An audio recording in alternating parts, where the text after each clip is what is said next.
یہ دونوں حقائق ہیں کہ دونوں کی قیمتیں بڑی تیزی سے بڑھ رہی ہیں.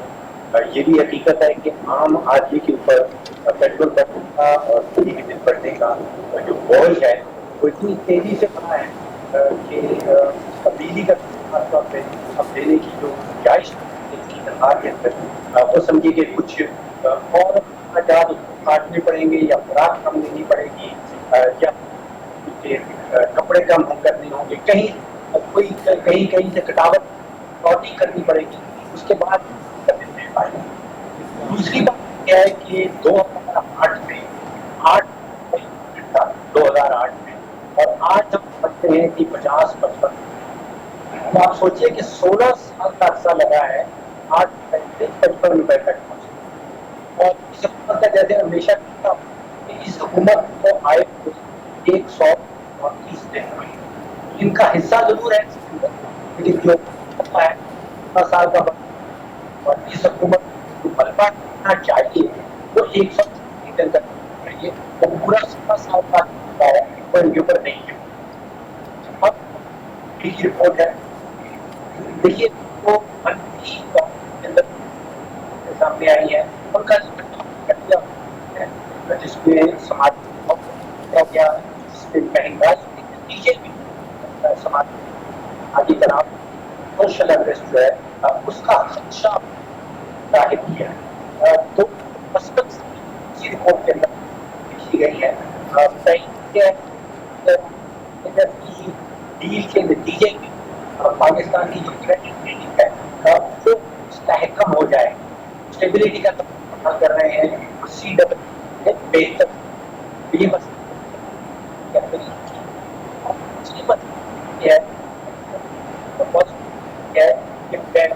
جو مالیاتی ضروریات جو تقریباً 21-22 پولیس کی رپورٹ یہ کہتی ہے کہ اب جس سمت میں پاکستان جا رہا ہے لگتا ہے ہو جائے تو ملی جلی ڈاکٹر صاحب کی آواز کٹ کے ہے, مجھے ان کی آواز ٹھیک سے سنائی نہیں دے رہی ہے. سلمان صاحب آپ سے پوچھوں گی کہ ریٹنگ ایجنسی نے بہت تفصیلاً پاکستان کے بارے میں لکھا ہے. انہوں نے کہا کہ اس طرح کی مشکل اصلاحات جو ہیں وہ اس وقت حکومت کے لیے جو خطرہ ہے وہ مزید بڑھا سکتی ہیں. اب دیکھا جائے تو ایک تو پہلے انتخابی مینڈیٹ جو ہے وہ مضبوط نہیں ہے, اس کے علاوہ اگر اس کے بعد بھی نون لیگ انتخابات میں حصہ لیتی ہے تو اس سے زیادہ مشکلات کا سامنا کرنا پڑ سکتا ہے. لیکن اب بات یہ ہے جو موڈیز کی رپورٹ ہے یا جو اس کے انڈیکیشنز ہیں وہ ظاہر کرتے ہیں کہ پاکستان کے اندر کے حالات, خاص طور پہ معیشت کے حالات اور لوگوں پہ جو معیشت کا دباؤ بڑھ رہا ہے مہنگائی کی صورت میں جی اور بیجا ٹیکسوں کی صورت میں یا بھاری بھرکم ٹیکسوں کی صورت میں, بالکل اس سے پاکستان کا جو سماجی انفراسٹرکچر ہے اس کے اندر کریکس پڑ رہے ہیں. اور وہ جو سماجی تناؤ کی بات کی ہے وہ اسی تناظر میں کی گئی ہے.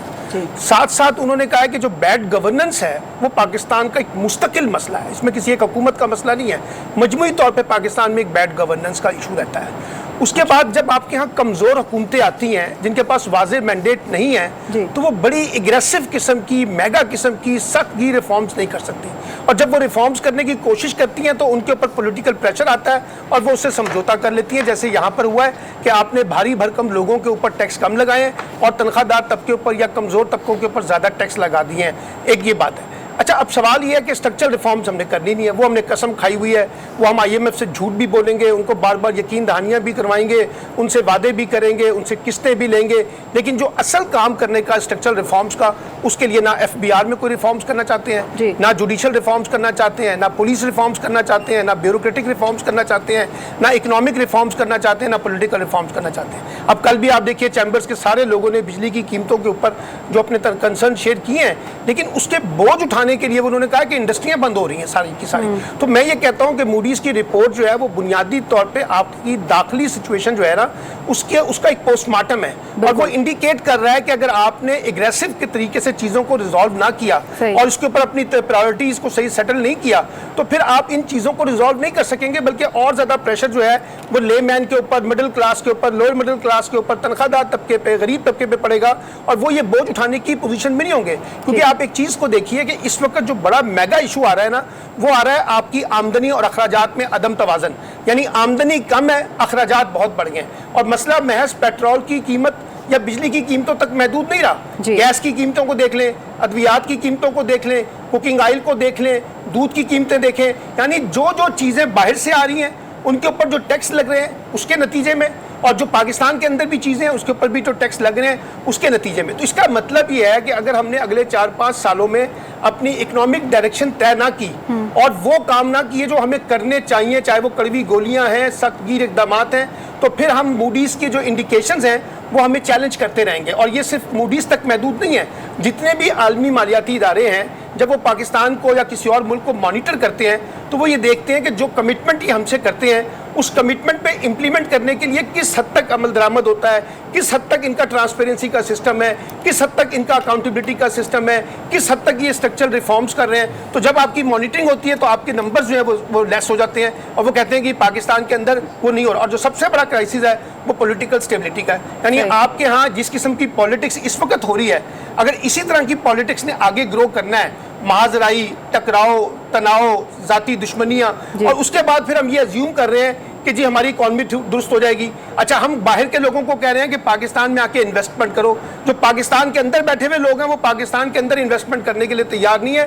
اب زیادہ تر انویسٹمنٹ جو ہے وہ دبئی کے اندر ہو رہی ہے. تو یہ جو چیلنجز ہماری حکومتوں کو درپیش ہیں اس کا ریزولوشن کسی ایک جماعت کے پاس نہیں ہے. آپ کو ایک بڑی ریکنسیلیشن کی طرف جانا پڑے گا اور سارے لوگوں کو ایک اکانومی کے اوپر بنیاد بنا کر کوئی بڑے فیصلے کرنے ہوں گے, اور بھاری بھرکم لوگوں پہ زیادہ ٹیکس لگانا ہوگا, کمزور لوگوں پہ کم ٹیکس لگانا ہوگا. تب یہ نظام ذرا منصفانہ طریقے سے آگے بڑھ سکے گا. ادروائز یہ ایکسپلائٹیشن ہے کہ ٹیکس ہم دیں اور عیاشی جو ہے وہ اس ملک کا رولنگ بالکل ڈاکٹر صاحب اسی بارے میں بات کر رہے تھے. بالکل ڈاکٹر صاحب اسی بارے میں بات کر رہے تھے کہ یہ قیمتیں ابھی نہیں بڑھی ہیں, یہ بڑھتے بڑھتے یہاں تک پہنچی ہیں. انور صاحب, ایک تو IMF کے نئے پروگرام میں زیادہ ٹیکسز کا مطالبہ کیا گیا ہے, لیکن اس رپورٹ میں ہم نے یہ دیکھا کہ زیادہ ٹیکسز اور توانائی کی نرخوں میں مسلسل اضافہ فیوچر انویسٹمنٹ کو مشکل میں ڈال سکتا ہے, جبکہ دوسری جانب نئے IMF پروگرام سے پاکستان کے لیے فنڈنگ کے امکانات بھی بڑھ جائیں گے, یہ بھی لکھا گیا ہے رپورٹ میں. دیکھیے سارش, پاکستان 1950 میں IMF کا ممبر بنا اور پہلا قرضہ انہوں نے 1958 میں لیا.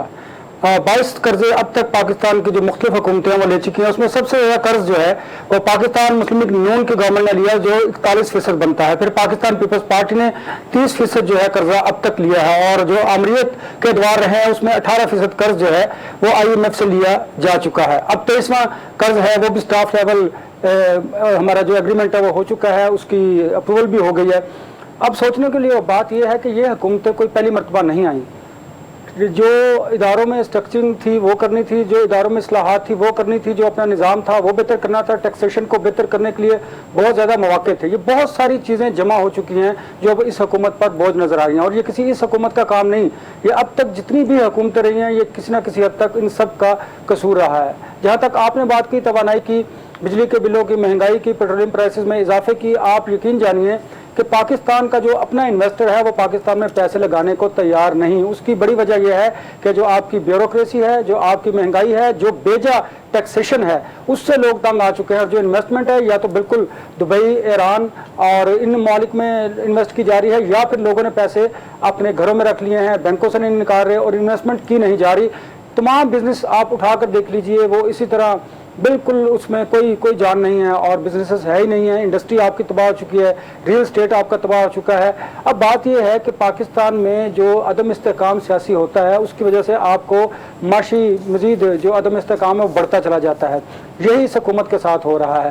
اب حکومت کو چاہیے تو یہ تھا کہ یہ مذاکرات کے ذریعے تمام چیزوں کو حل کرنے کی کوشش کرتی, لیکن اپوزیشن جو ہے وہ مذاکرات کی طرف نہیں آ رہی, جان بوجھ کر, اس لیے کہ وہ حکومت کو کمزور کرنا چاہ رہی ہے. حکومت کو کمزور کرنے کے سیاسی اس عمل میں پاکستان کا نقصان ہو رہا ہے. آپ کی معاشی جو صورتحال ہے وہ ابتر ہو رہی ہے, اور اس کا سارا جو نقصان ہے وہ پاکستان کے ساتھ ساتھ پاکستان کی عوام کو ہو رہا ہے. دیکھیں جو امیر طبقہ ہے, جو ذخیرہ اندوز ہیں, جو بڑے طاقتور اشرافیہ ہیں, وہ تو اپنی جگہ پر ٹھیک ہے, ان کے پاس تو اتنا سرمایہ ہے کہ وہ ان تمام حالات کا مقابلہ کر سکتے ہیں. مڈل کلاس جو ہے, غریب آدمی ہے, وہ پس چکا ہے, اور ان کے حالات اس طرح ہو چکے ہیں کہ پاکستان میں لا لیسنس بھی بڑھتی دکھائی دے رہی ہے.